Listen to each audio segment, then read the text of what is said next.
Hi, I'm Rob Richards here at a well-known gym in Los Angeles, California. Welcome to Fit Tips, Tricks and Techniques. Today we're having a look at abdominals, or six-pack, tight toned abs. Number of different names, but one thing is for certain, and that's their definition for most people.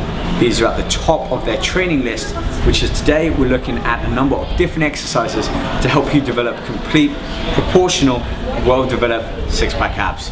Let's get to it. Now, one of the hardest places to get developed on the abdominal area happens to be the lower portion here. If you think about it, this is typically where body fat stores, especially around males and in females, although more around their hips and glutes. Which is why no matter how many crunches you may be doing and start to get these upper few abdominal six-pack abs here, getting the lower portion to come through requires a little bit more work than, like I said, simply dieting and cardio. So the first exercise I'm doing is lying leg lifts. This involves the hip coming forwards with the lower abdominals contracting. You see, basically these abs and these are the same, crossed with these horizontal bands of muscle, which kind of give us that six-pack look. So the first thing we're going to focus on is working the lower section here to actually condition and develop these muscles, allowing us to then focus on the obliques and upper.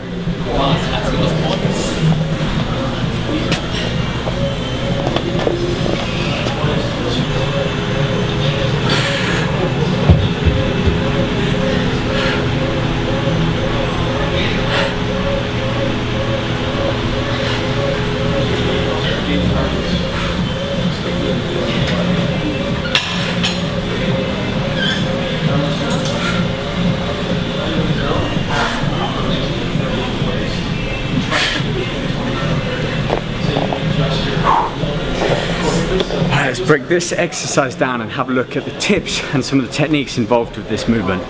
Firstly, my legs are kept fixed. I'm not bending at the knee, although if you find straight leg lifts a little bit too difficult to start on, keep the legs permanently bent and then just focus on bringing the knees closer towards the shoulders as you contract the abs. Secondly, breathing. You may have heard me. I'm breathing all the air out of the lungs, so I'm contracting my abs before I get to that peak of the movement. So combine them, I really start to involve and engage the lower area of the abdominal structure. So it's this breathing combined with that very focused small range movement, but actually engaging the muscle rather than swinging back and forth. If you're just starting off, 10, 12, 15 reps is a great number to aim for. If you want to start off in this exercise but your training intensity is already up here, aim for anywhere of 20 to 30 repetitions, again really focusing on that deep contraction. Alright, next up I want to show a variation to this to be able to step you up to that next level, allowing baby steps as you progress in your ab development. Alright, to allow us to be a little bit more focused on this exercise, again, not overloading the lower abdominals, but keeping them a little bit more focused in that movement. I've got a small Swiss ball, this is about 55 centimeters, and I'm just going to lie down, same movement again, but lock my heels around the ball to keep that leg position absolutely fixed.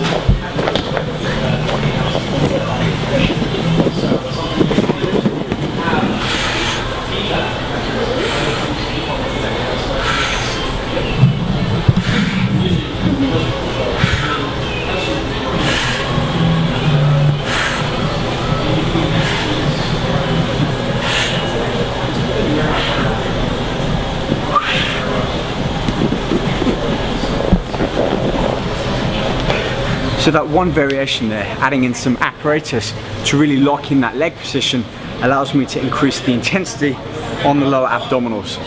15 up to 30 repetitions using the Swiss ball, and then we can move on to the next exercise, which is medicine ball V rotations. So let's get a smaller ball.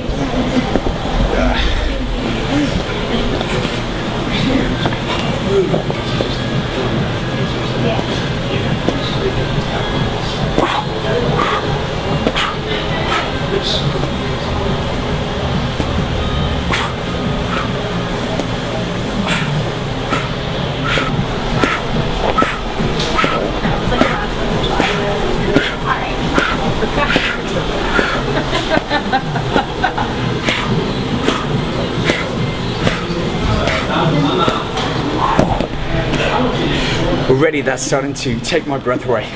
With this one, with the side rotations, the obliques, both the internal, external obliques, are kind of like these lower and upper V's, kind of like this. And they work by rotating the core, basically accelerating and de-accelerating, which is why it's useful adding in this resistance to allow us to focus on the speed of the switch. Another thing, breathing, short breaths. I'm exhaling each time I rotate round, taking a short breath in as I return back to the start. And thirdly, positioning. I start by leaning back, engage my abs so that they have some resistance on them, and then keep my arms fixed in that ball at a set distance, rotate. Now I found if you do want to take the ball up, basically take the weight up, you can also use dumbbells to help lock your feet in and therefore add a little bit more resistance back into the movement. Right, moving on. Exercise number 3.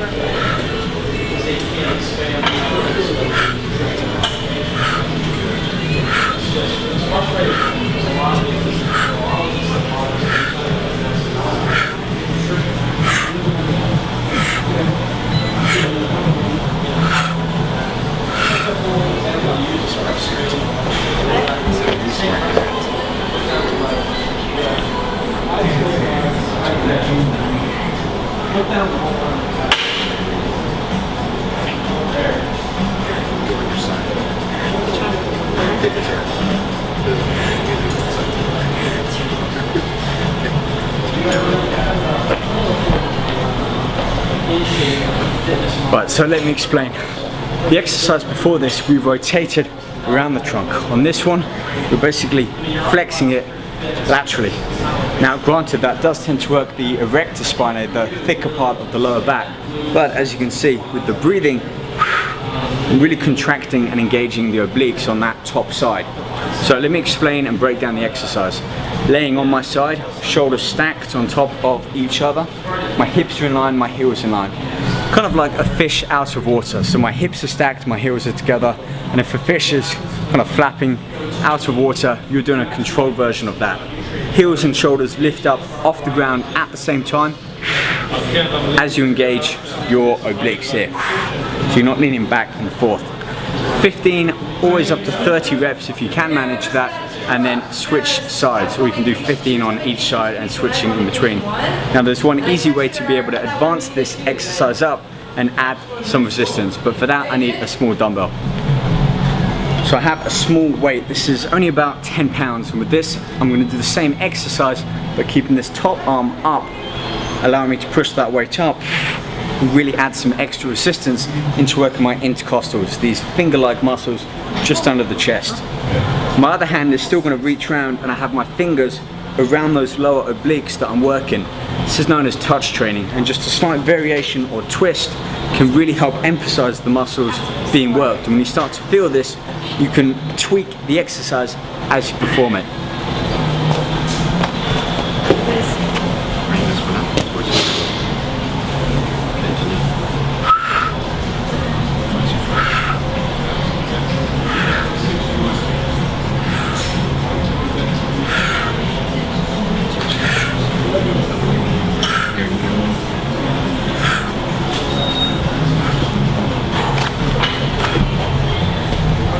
I may have included these exercises in what you can consider as the beginner abdominal circuit, but by adding in enough resistance, you're changing one of those factors enough to really make this quite an advanced exercise.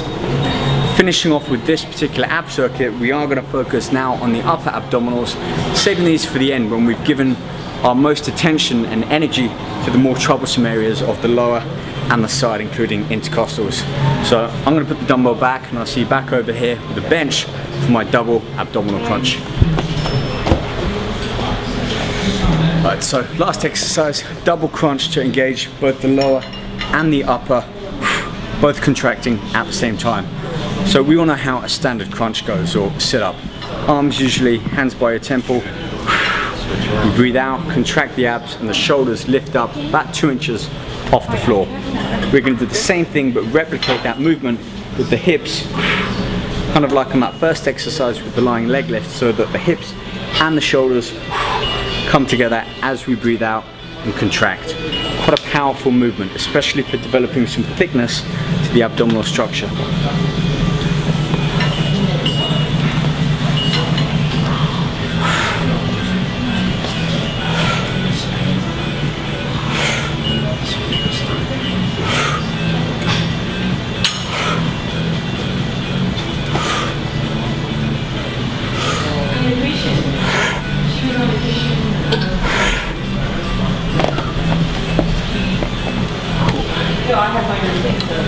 Okay, just a few points about this double crunch foot positioning. I have my feet, or my heels rather, on this bench here, allowing me to keep a right angle at my knees and my hips. Therefore, I'm adding a little bit of weight, basically my legs, over that lower abdominal portion, so that as I breathe out, contract the abs, bring my shoulders and my knees up to try and meet at the same point and getting that maximal contraction in the abdominal region. If you can, 15-20 repetitions upwards. And if you're hitting 20, you might want to add some resistance in, either keeping that dumbbell that I just put back, arms locked out, pushing it straight up, or a medicine ball. So as you can see, when it comes to getting six-pack abs, it's a lot more than simply cardio and lack of food. Everything in between, including exercise variation, repetitions, tempo, and advancement, adding in some resistance if you need it. Join me next time on more fit tips, tricks, and techniques, when I'll be sharing with you more ways to get in great shape and focusing on different body parts. Take care.